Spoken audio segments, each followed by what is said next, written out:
Shalom. First and foremost, I want to give all the praise, honor, and glory to Yahweh, Ba'ashem Yahweh Shai, Ba'ashem Harakakadash. Double honors to the elders and the apostles of Great Millstone. They have the 144% truth. And peace, love, and salutations to the hopeful lake.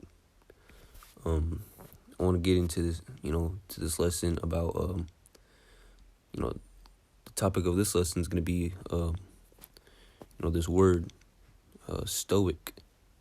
All right. Let me bring it out. We ought to be more stoic. Okay. It says stoic, someone who is seemingly indifferent to emotions. Okay. Here, the second one, seeming unaffected by pleasure or pain, impassive. Okay. All right. So somebody who's not affected by pain or emotions, man. Emotional things don't affect someone who's stoic. For instance, who exhibits these qualities, man. Okay. Who exhibits the qualities of being stoic? Who's stoic? Someone who's, real manly, man. An austere man, like, for instance, like war generals, man, presidents, not even a president, man, but somebody who doesn't deal with emotions, man, like these serious, minded, individuals, man. This is rare. This is a rare quality in men nowadays. Okay, men nowadays are emotional. They're affected by a lot of things, emotional things, like they're women, man. Okay, and ultimately, women don't like an emotional man because they don't want somebody who's just in his emotion, somebody who's emotional, irrational. Because when you're doing things off emotion, you're not thinking. Okay. But when you're being rational, being stoic, all right, being logical, like an actual man, like Yahweh Shai, and the great men, the great prophets that were in these scriptures, all right, you deal with logic, man. You deal with, you stop to think before you do things, man. All right. And ultimately, who was stoic? Who was the most stoic person to ever walk this earth, man? It was Yahweh Shai, okay? So yeah, we ought to exhibit these qualities as a man of the Lord, okay? Why? Because we're in these times where, Esau, the devil, man, he's going to be trying to move us off course, man.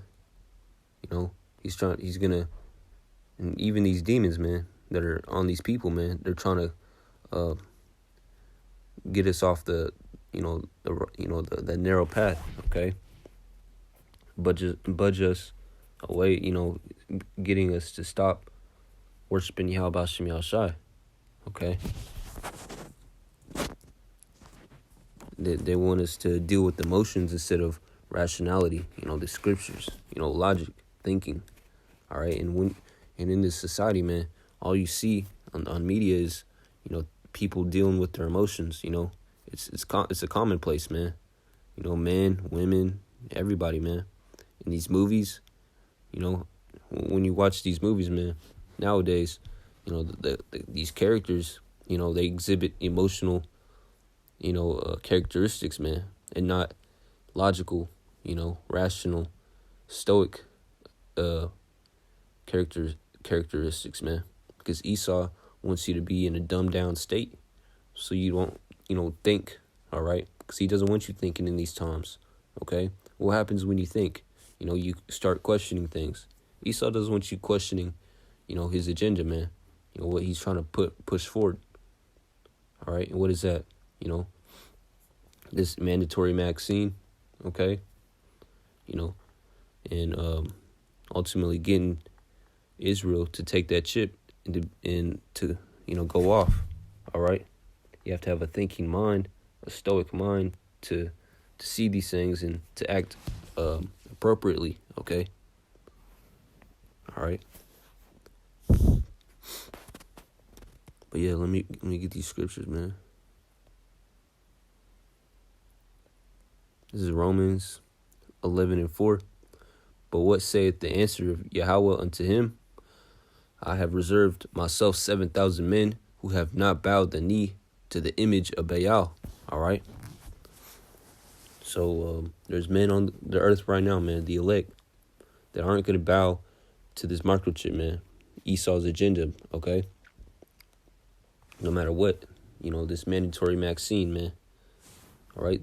And who's that? The men of the Lord, the elect, the men of Great Millstone, the men on the highways and hedges who are prophesying this new song, this 100% truth, this true gospel, all right?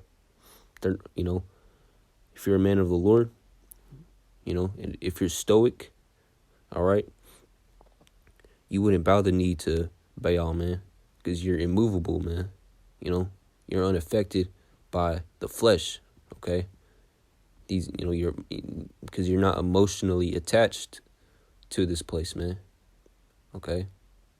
To Esau's kingdom, this wicked ass kingdom, all right? That this is all we know, This is all everybody knows, but the men of the Lord, the elect, they know the scriptures. They have the vision, man. So, yeah, man.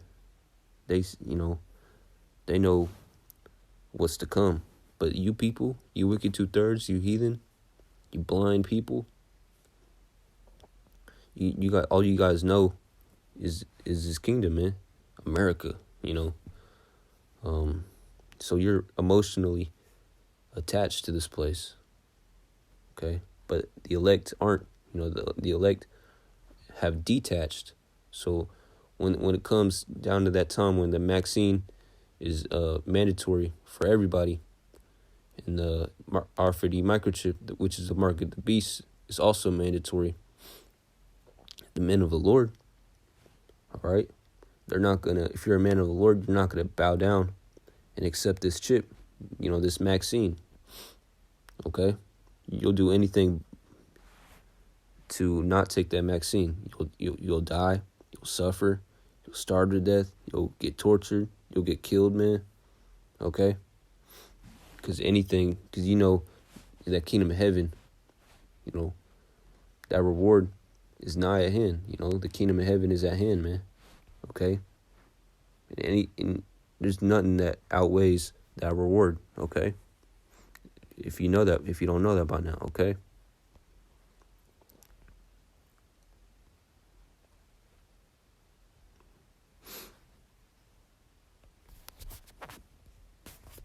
But yeah, First Kings 19:18 says the same thing. It says, "Yet I have left me 7,000 men in Israel, okay, all the knees which have not bowed unto Baal, every mouth which hath not kissed him." All right, and that's speaking about these philosophies, man. That's referring to the men of the Lord being virgins, okay? Spiritual virgins, man. All right. Not an actual virgin, because obviously we're the men of the Lord aren't virgins, And that's speaking about us being clean, okay?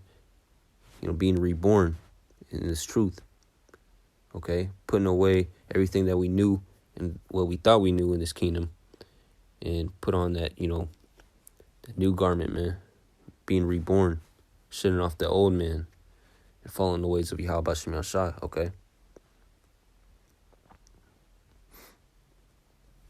So this is Luke 8:21. And he answered and said unto them, My mother and my brethren, these are which hear the word of Yahweh. I'm going to get the whole chapter, so I can.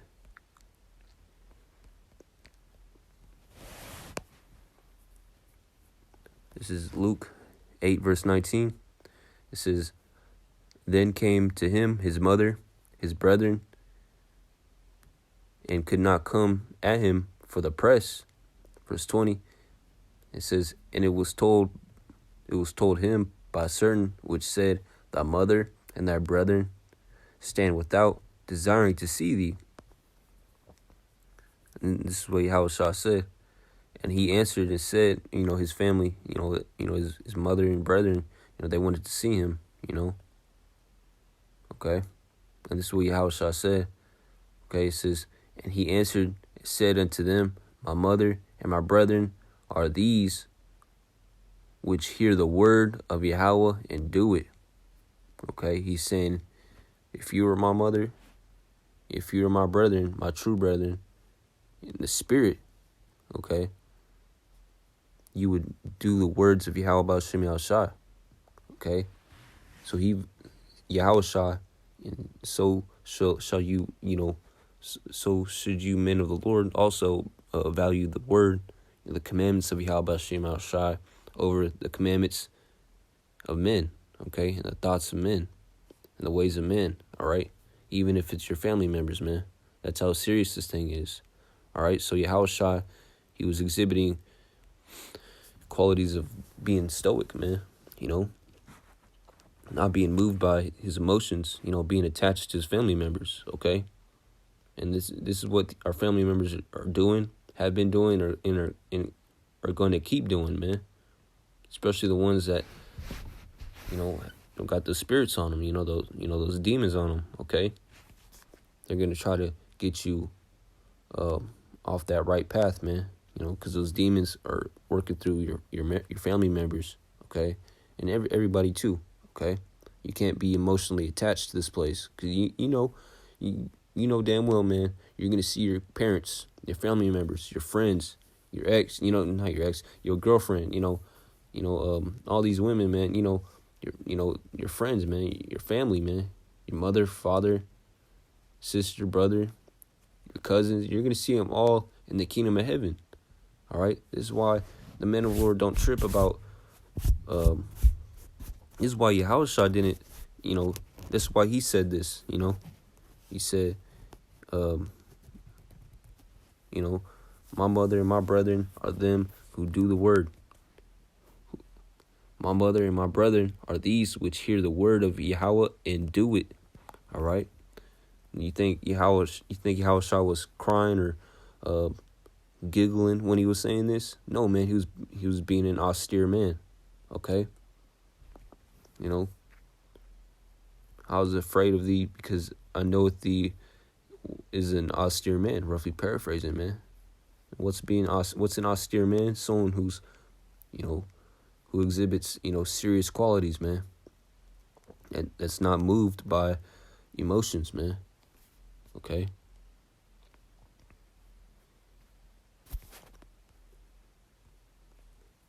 Let me get this chapter.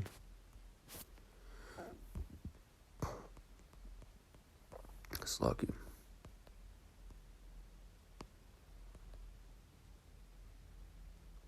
This is Matthew 12, verse 46 on down. While he yet talked to the people, behold, his mother and his brethren stood without, desiring to speak with Yahushua. Desired to speak with him. Okay? Then one said unto him, Behold, my mother and thy brethren stand without, desiring to speak with thee. Okay? This is what Yahushua said. But he answered and said unto him that told him, Who is my mother and who is my brethren? Verse 49. And he stretched forth his hands toward his disciples and said, Behold, my brother, my brethren. Okay? And this is what Yahushua said. For whosoever shall do the will of my Father, which is in heaven, Yahweh, the same is my brother and my sister and my mother. Okay? So Yahushua wasn't moved by even his parents, even his loved ones, man. Okay? Because he knew, he knows his father, man. He knows his truth, man. Yahushua knew everything. He knows everything, man. Okay? Okay, he knows he's gonna see his family members in the kingdom. Okay, so he had to make that a point. Okay, that his friends, his family, and the spirit is his brother, man, his brethren, his disciples, man. All right, the apostles. All right, your true family is the men of is the men of the Lord, man. That's your true family. You know, you have your spiritual father, spiritual brother, spiritual older brother, spiritual younger brother. You know, that's the your fellow men of the Lord are your true family members. Your true family members, man. Okay. This is why you know you know we all know about reincarnation too, man. You know that's is biblical. So we know all these people that that we've seen and we have emotional attachments to. You know, we don't trip about knowing that they're eventually gonna die. You know, this is why the men of the Lord become loners, man. Okay, because we're all gonna experience you guys in your right minds in the kingdom. Okay. All right. This is Acts 7. What was Oh,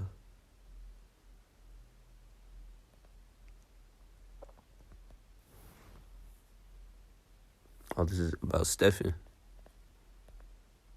Okay.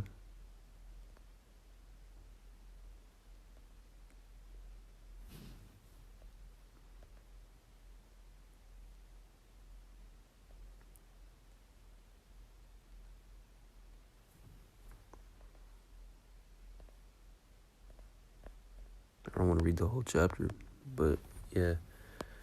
Give me 1 second. I'm gonna start at 48. This is Stephen preaching to the people, the people of Israel. All right. It says, "Howbeit the Most High dwelleth not in the temples made with hands, as saith the prophet. Heaven is my throne, and earth is my footstool. What house will ye build me, saith the Lord? Or what is the place of my rest? Hath not my hand made all these things? Ye stiff-necked and uncircumcised in heart and ears, ye do always resist the Holy Spirit, the Holy Ghost. As your fathers did, so do ye. Which the prophets have not your fathers persecuted? And they have slain them which shewed before the coming of the just one, of whom ye have been now the betrayers and murderers, who have received the law by the disposition of angels, and have not kept it. When they heard these things, they were cut to the heart, and they gnashed on him with their teeth."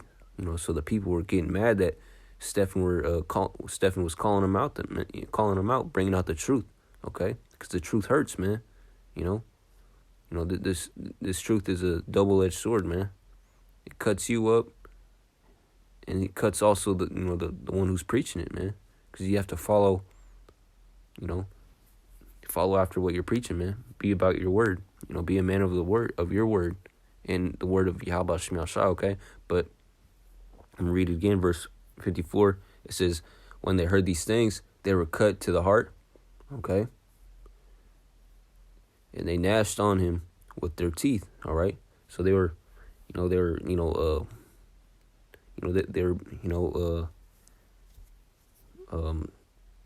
getting mad at Stephen, man, saying, they're scoffing, man, saying, you're lying, or man, you look like Dookie, or saying this and that, scoffing, saying foolish things, slandering, They were slandering, trying to move Stephen off his course, man, off the word, off this truth. All right, because they didn't want to hear the truth. Same goes with these people nowadays. Okay. Verse 55, it says, "But he, being full of the Holy Ghost, looked up steadfastly into heaven." It said, and saw the glory of Yahweh, and Yahushua standing on the right hand of Yahweh, and said, Behold, I see the heavens opened, and the Son of Man standing on the right hand of Yahweh. Then they cried out with a loud voice and stopped their ears and ran upon him with one accord. All right, so the people were, they're getting, they went to, get Stephen, man, getting ready to stone him. Okay, they all ran up on Stephen, man. Okay, verse 58, and cast him out of the city and stoned him. Okay. This is what these wicked Israelites did to, the prophet, all right, Stephen, for calling him out, for bringing out this truth, man. And the witness laid down their clothes at a young man's feet, whose name was Saul. Okay, and they stoned Stephen, calling upon Yahweh and saying, Lord Yahushua, receive my spirit. Okay, so Stephen he wasn't fazed by even being stoned. All right, he wasn't fazed about what these people were doing to him, saying about him. Him being casted out of the city, man. All right, the Lord put the spirit upon him to not be fazed, to be immovable. Okay. All right, verse 60, and he kneeled down and cried with a loud voice. All right. Lord, lay not this sin to their charge. And when he had said this, he fell asleep. So the Lord put the spirit upon Stephen to fall asleep while he was getting stoned, man. Okay? And who knows, Stephen might have not even felt none of that, okay? All right? Stephen was exhibiting qualities of being stoic, okay? And this is what we got to be in these times right now, man, especially now. We're so close to the kingdom of heaven, man. We can't be moved. We got to practice these qualities, man. These qualities of the prophets, these qualities of Yahushua, okay? We got to walk after, the ways of Yahweh Bashem Yahushua, okay? And let me see how much time I got left. All right.